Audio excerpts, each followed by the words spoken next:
It's past 8. The Radio Wammo Breakfast. The view from Ariel L's place. Yeah, let's take a look. In fact, I think it's out his front windscreen this morning. Hey there, Ariel. Yeah, it is Wammo. It is out my front windscreen, and normally it's a great view. I drive from normally my route to town is out the back of Sumner, over the pass, down through Littleton, and through then through the tunnel and out. It's a varied view normally on the way to work. But this morning, as I was driving up towards Littleton, there was a big road closure sign. So I'm not quite sure what's gone on, but there was a wee bit of a bolt, half an hour ago, so 4.1. So either some rocks have come off the road, or a few buildings have finally decided to give way down here, and the shake continues. Yeah, well, you've actually been out of Christchurch for the past few days, haven't you?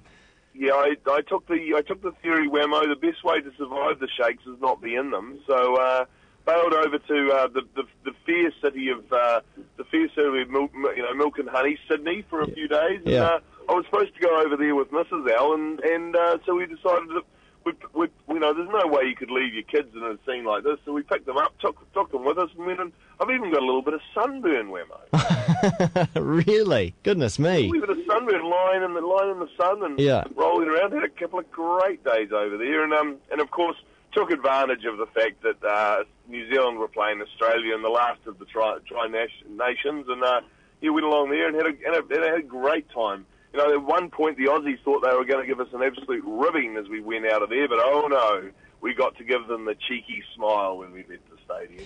So that's enough to make you almost forget everything that was happening back in the flatlands.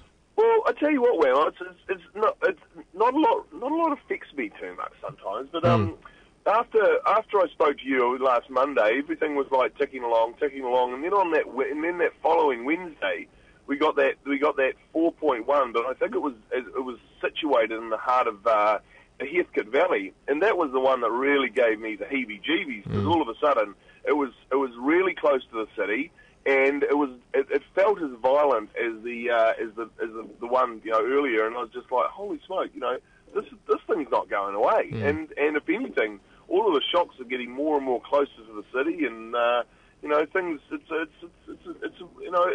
I don't want to talk the whole thing up about the fact of slowly getting to people, but I think it's slowly getting to people, and it was sort of like the dinosaurs migrating to greener fields. I know of many Canterbury families in the weekend that decided to get the hell out of Dodge as well. Yeah. So everyone's back in the fold now, and let's hopefully things go business as usual. But something tells me I'm not. I saw one forecast where they're predicting it may go on for another month. Yeah, or months. But potentially, yeah, and for many, I mean, it's not going to get back to normal when, especially when the place of business where you do business or where you go and shop may not even be there.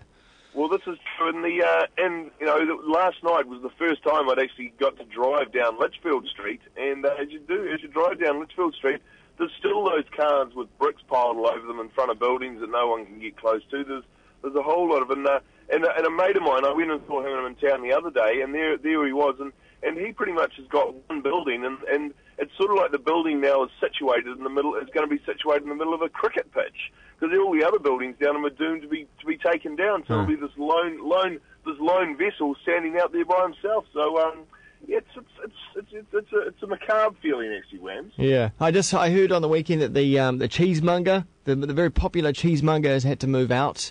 It looks like that whole block's going as well. But it's a time of transformation, isn't it? Oh, it is. But I finally got to the bottom of the few times you got this really strong smell of sulphur, and so I went and sussed out what was going on there. And as much as Canterbury is Banks Peninsula is two massive volcanoes that went off 5.8 million years ago. They actually, there's some hot springs that pop out in Rapaki.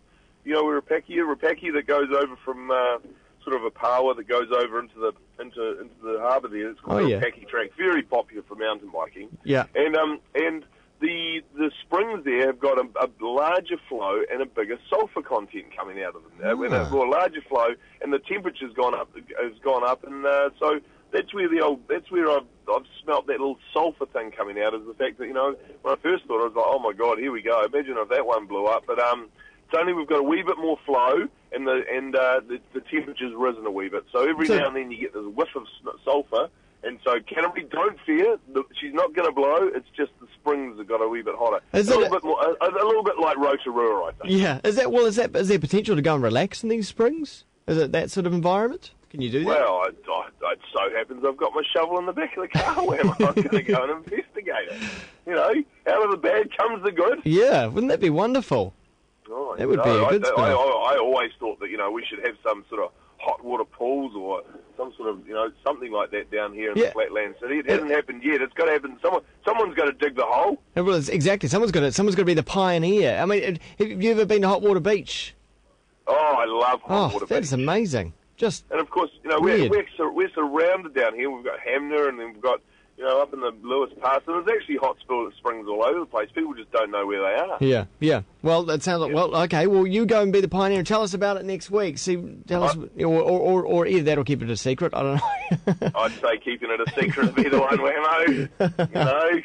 Jeepers creepers, tell the crowd, and all of a sudden they're all there. I've already let the cat out of the bag. And everyone off to school today, are they?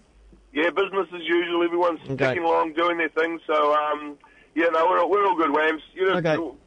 Back into it. The coffee machine's working, so that's all that matters. Good-o. Excellent. Thanks very much, Ariel. Love your work. See you, mate.